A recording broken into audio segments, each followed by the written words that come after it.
everyone, and welcome us back to the YouTube channel, back for the next episode of Waterloo Road, the penultimate episode to the mid-season finale. This is episode 9 of season 5. Hope you're all doing well.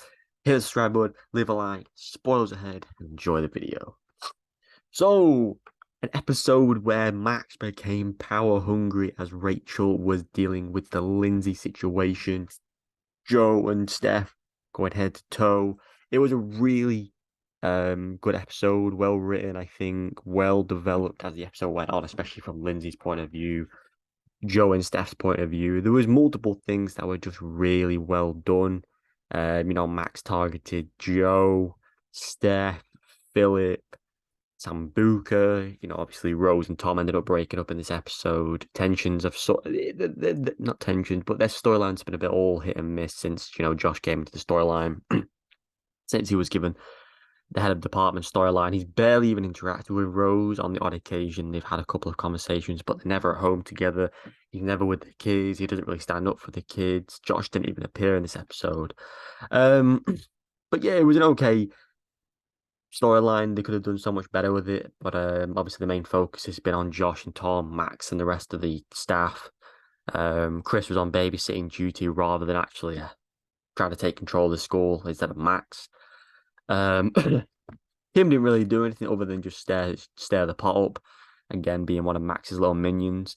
But yeah, I loved how Max and Philip's little rivalry sort of began. He pushed him against the cabinet, and he's sort of been given a bruise, which will come to fruition in the finale with Ruby finding out about the bruise. Rachel was none the wiser, even though she knew Philip was in agony. But obviously, nothing. He's not going to say anything because he'd probably be killed by Max.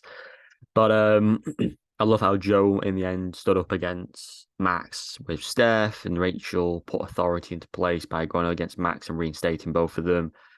The tension will come into a headlock in the next episode as it's the final face-off between Rachel and Max. And yeah, I thought it was well developed on Lindsay's point of view, how, she was lying the entire time just to get her mother out of prison and Lindsay out of prison. So all three of them will be together. But obviously, in the end, Lindsay ended up going to prison because of the murder of her father, which I think was very, very well acted by Jenna Coleman. Um, I'd argue one of the best actors that's come into the show in years. Jenna Coleman definitely being this believable act, pushing it to aside all these feelings and thoughts she's had. Yes, she's done the bullying and the rebellious and the girl war thing, but again, the fact that she was able to pull that scene off, deliver the information, and be as realistic as possible with Michaela and Roz and Rachel in the audience, and especially with other family members, that I thought it was really well put together. Obviously, the last appearance of Lindsay, I think, but yeah, I thought it was cool. I'm looking forward to seeing how the mid-season finale plays out, especially with Philip and Max, the talent show. Intrigued to see what this Grantley thing is. Obviously, Steph and Joe are back at the score in the next episode after being reinstated by Rachel.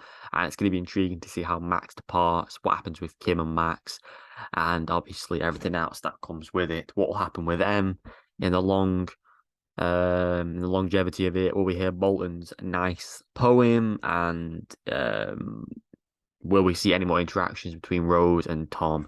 A lot of questions, a lot to ponder, but overall a very good episode. Not many storylines going on, but they were solid what they showed. I'm looking forward to seeing what happens in the finale of the mid-season finale. So back tomorrow. Subscribe like as always, and goodbye.